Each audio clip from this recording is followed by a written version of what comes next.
In this video, I'm going to show you how you can easily find your comments on YouTube. Be sure to watch the video to the very end so you don't make any mistakes, and of course do not forget to like this video and subscribe to my channel. Thanks guys. So let's get started, and first off, open up YouTube app.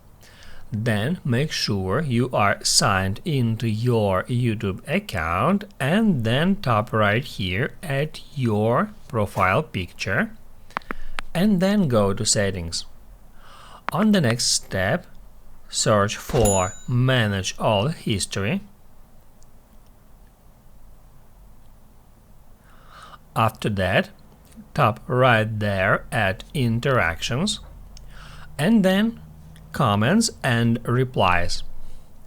Then you will be taken to this page where you can find your YouTube comments. You can scroll down and check all of your comments you have ever left on YouTube, and once you find one comment you would like to delete, for example, you can easily do so. Just tap at that cross to delete the particular comment. That's how you can easily find and delete your comments on YouTube.